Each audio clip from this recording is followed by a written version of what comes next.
What's up, guys? It's your boy, the Piscean Predator. We're back with that TPP True Crime Talk. And before we get into our topic for today, the Murdaugh Trial, day 21, can you go ahead and smash that like and subscribe button for your boy? I'd appreciate it greatly. Help me get this channel growing, get the algorithm working in my favor. I appreciate it greatly. All right, guys, day 21 of the Murdaugh Trial. This is the day we were waiting for. All of us, right? The day that Alex takes the stand. Woo, boy. Man, the defense, at first I thought, what are they thinking? And then as I watched it unfold, I was like, bravo. Before we even get started, right? Before we even get Alex on the stand, they bring up one of Paul's best friends. And let me tell you, the way they questioned him was perfect, because the way that they questioned him didn't really bring too much up of Alex in question, of his personality, character, things of that nature. What it was just his relationship to the family, just in all the positive ways, right? So it was emotionally, it softened everybody up. I seen where it was going. I was like, okay. And then prosecution crossed, and it wasn't really much they could ask him, because defense didn't really ask him much that they can open up doors to. So I was like, bravo, you got him in, you got him out, softened everybody up. And then they get Alex on the stand, right? And before they can get Alex answering all kinds of questions where people can start formulating their opinion of if he's telling the truth or not based on his responses to other questions, right off the gate, before they can do anything, they ask him, did you kill your wife? Did you kill your son? They ask him in multiple ways. Yes, the defense asked him. And I'm just like, damn, that was smart, dude. Before his emotions are every which way, why he's still solid, ask him the most important thing, right? Move on. They do that, they move on. Also, by doing that, they can well those emotions up, right? And get those emotions going. That way, you know what I mean? Like, get his tears rolling, get that sympathy from the jury. Perfect, dude. Well played. And then they start rolling through every point the prosecution made. As far as like a got you point, the defense rolled through, questioned Alex on it so he can give his well-formulated response, an excuse for. So, man, I was just like, damn, dude, perfect. Defense is doing an amazing job with this witness, with Alex. So I'm sitting there thinking like, damn, dude, like, the defense played the judge, because the defense tried to play it off like they didn't want Alex to do it. And then when the judge was asking Alex about, telling Alex his rights before he was even brought up as a witness, Alex made this bold statement of like he didn't need to talk to his lawyer, you know what I mean, anymore, that that he wanted to go ahead and go to testify. And then before Alex took this stand, the judge went back with the defense lawyer, was like, you talked to him, right? And his attorney was like, yeah, I talked to him. It kind of hurt my feelings. He said he didn't want to talk to me about it. That was beautiful theater. Beautiful theater, guys. Beautiful. And then, so that being laid out, right? So it's just like this well-formulated thing. So I'm like, all right, dude, these dudes got this plan together, man. This is theater, dude. This is beautiful lawyer theater. So they're rolling through the questions, smashing down all these points the prosecution made, making it seem like just there's no way he could be guilty, calling in question all these things, right? Right. But think about it, guys. I got a little emotional on a couple things too, I ain't gonna lie. But that was me thinking of my kids in that situation, right? And then like realizing like there's no way I would act the way that he's acted, even on freaking drugs, dude. There's no way I would act the way he acted post.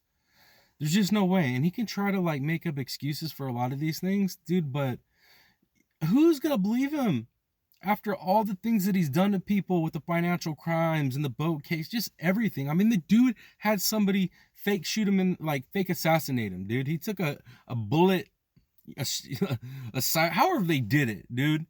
He was gonna, anybody can make the decisions that he's made. I ain't gonna believe a whole lot you got to say. You know what I mean? Even though you're doing it in a beautiful way, like respect, dude, that dude's manipulative as all get out.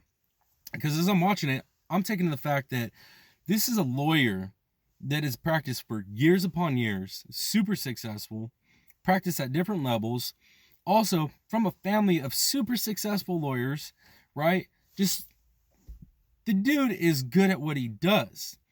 And his partners have said he's amazing at what he does, not because he's by the book per se smart. He knows how to read emotions and play that emotional manipulation well. He's a master bullshitter from what they said. So I'm thinking of this the whole time I'm watching, and I'm just like, wow, this is crazy, dude. Because if you look at it logically, you can understand that most of the stuff he's up there saying is bull, especially when you're watching him go from breaking down and crying to like, dude, all of a sudden he's just answering questions just clear as day. It's too one to the other. It's like real sociopath stuff. It's crazy. But I'm keeping in mind that this is a lawyer with so much experience, is known for being able to emotionally manipulate or emotionally read a room, personable. He's up there killing it, dude. Between him and the defense, they're killing it. Absolutely killing it. So I'm like, damn, dude, if all those jurors aren't logical and emotionally sound, they're going to forget a lot of this evidence that makes him killing them make sense. It's rough to watch when you're logical and you know that probably a good portion of people are going to be more emotional than logical with this. It's rough. I mean, I'm hoping that's not the case. I'm hoping that the jurors are logical in the way that they break it down and look at the evidence. But we'll see. We'll see. I don't know, dude. I just know that the defense and Mr. Alex Murdaugh did a phenomenal job. An absolutely phenomenal job.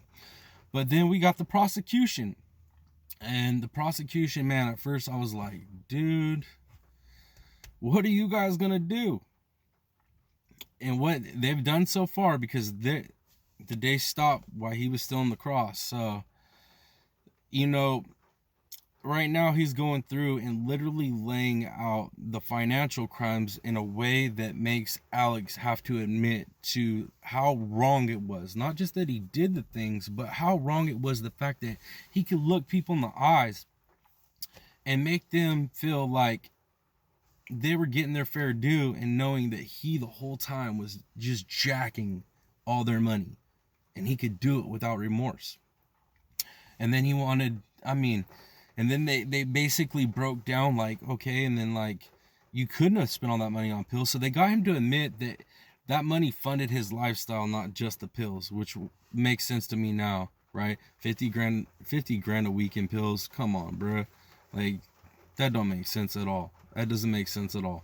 That would make sense on why he stole so much over time, but that's not it. It's like, it's not just the pills. So they've really like got him to like answer for things and admit to things.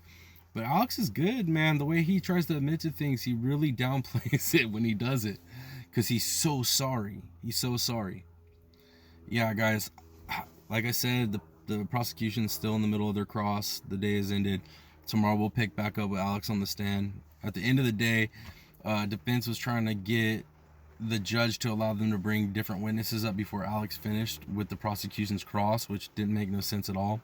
Makes sense for them because they want to save money on having to put specialists and experts up in a hotel over the weekend. That makes sense, but yeah, the judge wasn't going for it. So tomorrow, Alex will be back up at the stand. We're going to get to hear the rest of this whole cross-examination of the prosecution. We'll see where they go with it. Honestly, guys, I'm excited to see the rest of this cross. I got a feeling, right, for as good as the defense took and like kept record of all the prosecution's like little attacks here and there, and as good as they went and were able to like kind of smooth it over with Alex's testimony today, I got a feeling the defense kept some stuff in the pocket. So when they get done questioning with all this financial crime stuff with Alec, I think they're going to roll into some things that the defense isn't going to see coming. Now, not necessarily that the evidence is all there, right? It's all accounted for. But I got a feeling they're going to hit him with some angles that the prosecution is going to hit him with some angles the defense did not see coming. I got a feeling, dude. I just got a feeling. That defense team that prosecution team seems pretty sly, pretty cunning. And every time it seems like they're on the ropes, they come back. So I'm excited to see what tomorrow brings.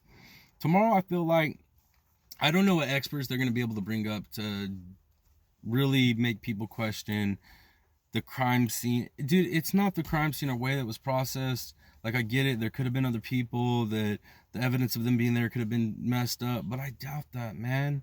It's just, when you think about it, nobody else knew they were going to be there besides him. Alex was the only one. It just, the way that he acted, the things that he said it's just, none of it makes sense. The way that he lays it doesn't make sense, man. It just doesn't. So I doubt that those experts coming up after Alex will sway anything. Alex is the key. What happens with him for the rest of this trial, as far as what happens tomorrow, that's going to be key, I think. I don't think the other experts that come up are going to matter. I think tomorrow, by the end of tomorrow, we'll have a good idea which way the jury's going to swing, and then which way I'm going to go myself. So far, I'm guilty. I believe he's guilty. But we'll see. We'll see what pops. All right, guys. I know that's been a long, drawn-out day 21 review, but that's what's popping in the case. Comments, questions, hit me up down in the comments. Other than that, guys, I hope you're enjoying your day. It's your boy, the Piscean Predator. Much love, y'all. Peace.